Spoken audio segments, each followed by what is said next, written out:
Bismillahirrahmanirrahim. Assalamualaikum warahmatullahi wabarakatuh. Waalaikumsalam warahmatullahi wabarakatuh. Untuk memulai pelajaran hari ini, boleh langsung dipimpin saja doanya oleh ketua kelas. Baik teman-teman, sebelum belajar alangkah baiknya kita berdoa. Berdoa di dalam hati dimulai. Sampai jam berapa ya? Berdoa selesai.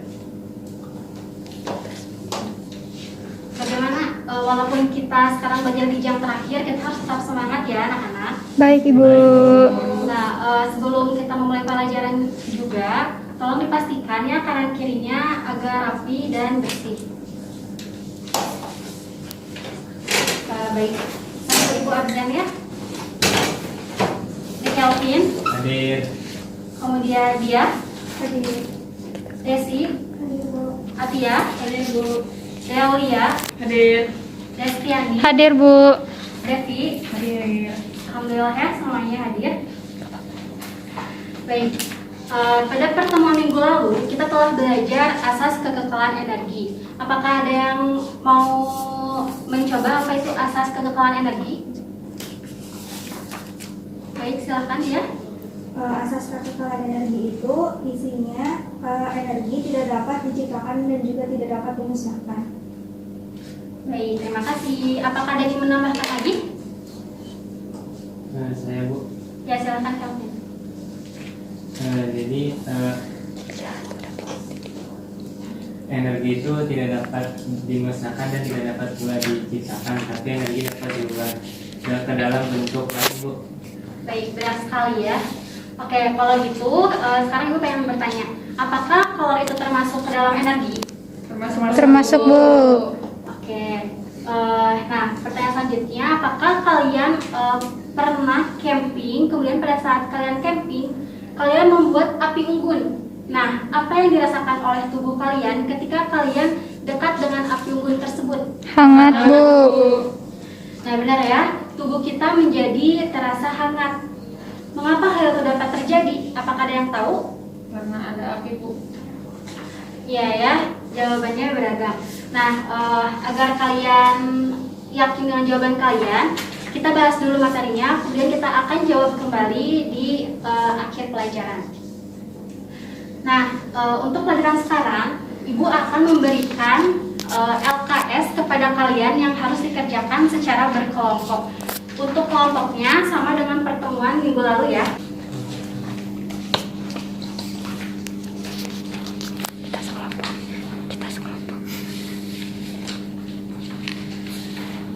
Nah, sebelum kalian mengerjakan lembar kerjanya, agar kalian lebih memahami, Ibu akan memaparkan terlebih dahulu materinya. Sekarang kalian perhatikan ya slide berikut ini. Nah, tujuan dari pembelajaran kita hari ini yaitu untuk mengetahui apa itu pengertian dari sistem dan lingkungan, kemudian membandingkan reaksi eksoterm dan reaksi endoterm. Oke, yang pertama, nah seperti yang tadi kita telah singgung ya oleh anak-anak semua, bahwa energi itu tidak dapat diciptakan ataupun dimusnahkan, tetapi energi itu dapat dibentuk menjadi energi lain. Nah, untuk membentuk perpindahan energi itu dibutuhkan sistem dan lingkungan. Jadi sistem dan lingkungan itu dia selalu berpasangan gitu. Jadi kalau misalkan ada sistem, pasti di sana juga ada lingkungan. Nah, apa itu sistem? Sistem adalah bagian dari keseluruhan yang akan dipelajari. Kemudian, lingkungan adalah segala sesuatu yang berada di luar sistem. Nah, berdasarkan ikatan interaksi dari sistem dan lingkungan, sistem dibagi menjadi 3. Ada apa aja? Terbuka, tertutup, dan terisolasi. Nah, tugas pertama yang harus kalian lakukan adalah coba kalian cari apa itu sistem terbuka, sistem tertutup, dan sistem terisolasi. Nanti akan Ibu tanyakan ya. Nah, pada tema kimia kimia juga reaksi dibagi dua, yaitu reaksi eksoterm dan reaksi endoterm. Ada yang bisa membacakan? Saya, Bu. Selain di sini. Saya, Bu. Silakan ya. Reaksi jenis-jenis reaksi termokimia. Reaksi endoterm adalah reaksi kimia dengan sistem menyerap kalor dari lingkungannya. Reaksi ini terjadi kenaikan energi potensial zat-zat yang bereaksi atau terjadi penurunan energi kinetik sehingga suhu sistem turun. Pada reaksi endoterm, entalpi sistem bertambah, artinya entalpi produk Hp lebih besar dari entalpi reaksi Hr. Oleh karena itu, perubahan entalpi delta H merupakan selisih antara entalpi produk dengan entalpi reaksi Hp dikurangi Hr sehingga delta H bernilai positif. Reaksi eksoterm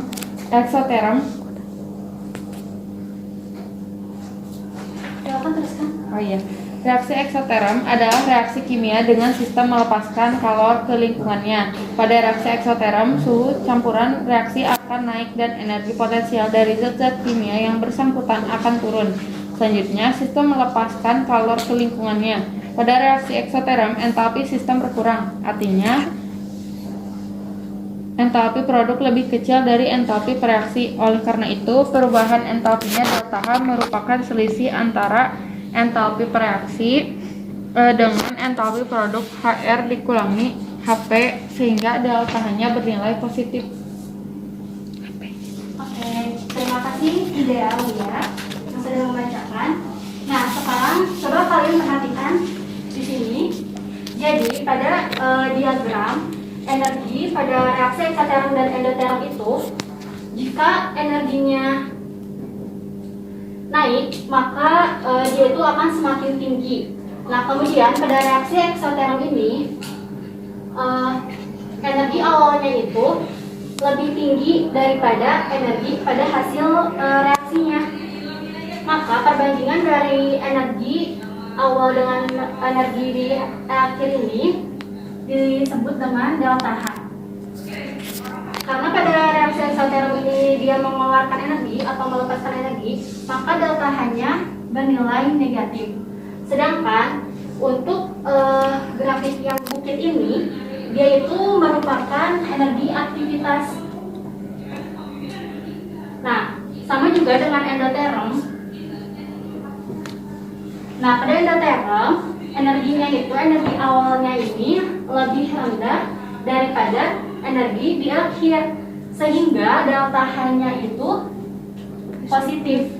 Pada endoterm juga sama ya, bahwa yang bukit ini merupakan energi aktivitas. Gitu. Nah, kalian coba cari tahu apa itu energi aktivitas pada reaksi eksoterm dan endoterm. Nanti tugasnya dibarengkan dengan tugas yang pertama tadi. Oke. Sekarang coba kalian isi LKS-nya berdasarkan penjelasan Ibu tadi. Juga boleh menggunakan referensi lain, menggunakan buku pegangan kalian dan juga internet. Ibu beri waktu 5 menit dari sekarang.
Ibu izin bertanya, Bu. Ya.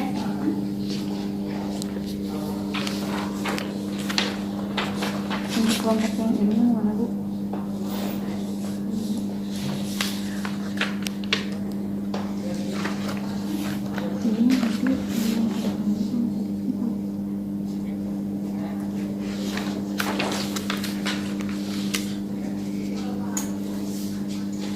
misalkan ada yang kurang dimengerti, boleh langsung ditanyakan saja ya.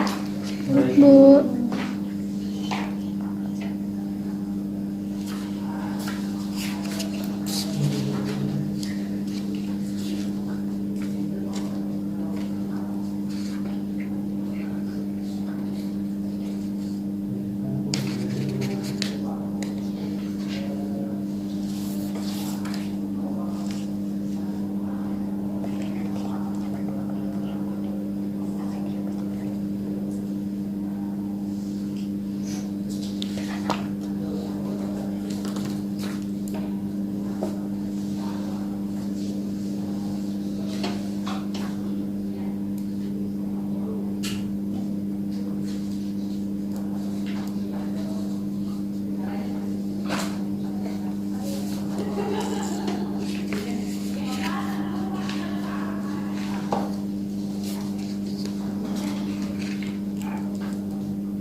Baik, walaupun belum 5 menit ya, kalau misalkan sudah selesai, kita boleh langsung ke yang akan presentasi. Apakah sudah selesai? Sudah, Bu. Oke, ada yang berani untuk mempresentasikan hasil diskusinya nggak?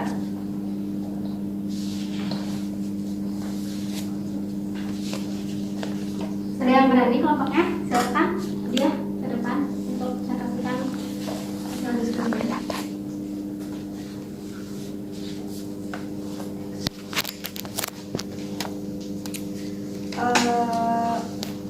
Hasil presentasi saya dan Devi itu yang pertama, pengertian dari sistem dan lingkungan. Sistem adalah sesuatu yang menjadi titik atau fokus perhatian kita. Lingkungan adalah segala sesuatu di luar atau selain sistem. Untuk hubungan energi dengan reaksi eksoterm dan endoterm, yaitu entalpi adalah suatu energi kimia yang terkandung di dalam suatu sistem. Jika entalpi yang berada dalam suatu sistem tidak dapat diukur, sedangkan yang dapat diukur yakni perubahan entalpi atau delta H yang turut menyertai perubahan tersebut. Oke, terima kasih ya. Kita beri tepukan kepada kelompok yang berani tampil hari ini. Nah, untuk kelompok lainnya diharapkan untuk lebih aktif lagi ya. Jadi kalau misalkan Ibu mempersilahkan kalian untuk presentasi ke depan, diharapkan kalian pun berperan aktif gitu ya. Oke, sampai sini ada yang mau ditanyakan terlebih dahulu nggak? Oke, karena kalian semua diam, tidak ada yang bertanya, jadi Ibu simpulkan bahwa kalian sudah paham materi hari ini. Oke, sekarang kita kembali lagi ke pertanyaan kita yang pertama, yaitu kenapa sih kalau badan kita kalau misalkan lagi di dekat api unggun itu terasa hangat? Ada yang bisa menjelaskan? Saya, Bu. Silakan Devi. Saya mau menjawab untuk pertanyaan yang di awal tadi, yang mungkin karena di dalam api unggun itu terjadi reaksi eksoterm karena ada energi yang dikeluarkan dari api unggun sehingga kita merasakan energi tersebut. Ya, benar sekali ya Devi. Terima kasih. Nah, sekarang kalian udah tahu kan kenapa badan kalian kalau di dekat api unggun itu terasa panas, terasa hangat gitu. Jadi itu juga merupakan salah satu manfaat kita belajar materi reaksi eksoterm dan endoterm. Jadi kita tahu bahwa fenomena-fenomena di kehidupan sehari-hari itu juga berkaitan dengan materi kimia. Nah, untuk mengakhiri pelajaran kita hari ini, Ibu ingin ada yang menyimpulkan hasil dari pelajaran kita hari ini. Silakan Desi. untuk kesimpulan pada pembelajaran hari ini, yaitu reaksi endoterm adalah reaksi yang menyerap kalor dan reaksi eksoterm adalah yang melepaskan kalor. Nah, dan sistem itu bagian dari alam semesta yang menjadi pusat perhatian langsung dalam suatu percobaan tertentu. Untuk lingkungan adalah bagian alam semesta yang berhubungan langsung dengan satu sistem atau segala sesuatu yang membatasi sistem. Baik, terima kasih Desi telah menyimpulkan pembelajaran kita hari ini. Nah, sebelum mengakhiri pembelajaran kita hari ini, Ibu mengingatkan ya untuk pertanyaan Ibu sebelumnya. Coba kalian cari di internet, juga ada beberapa soal kognitif dari Ibu sebagai evaluasi pembelajaran hari ini. Nanti dikumpulkannya besok oleh ketua kelas ya. Diberikan ya ke teman-temannya. Oke. Karena pembelajaran kita hari ini sudah selesai, Ibu harap kalian lebih aktif lagi di kelas dan juga dimohon untuk membaca materi terlebih dahulu sebelum pembelajaran dimulai. Nah, untuk pembelajaran minggu depan kita akan belajar mengenai entalpi ya. Coba kalian baca dulu materinya. Jadi pas minggu depan pembelajaran itu sedikitnya kalian sudah tahu gitu apa saja yang akan kita pelajari ya. Baik, sekarang kita baca hamdalah bersama-sama. Alhamdulillahirabbil alamin. Wassalamualaikum warahmatullahi wabarakatuh. Waalaikumsalam warahmatullahi wabarakatuh.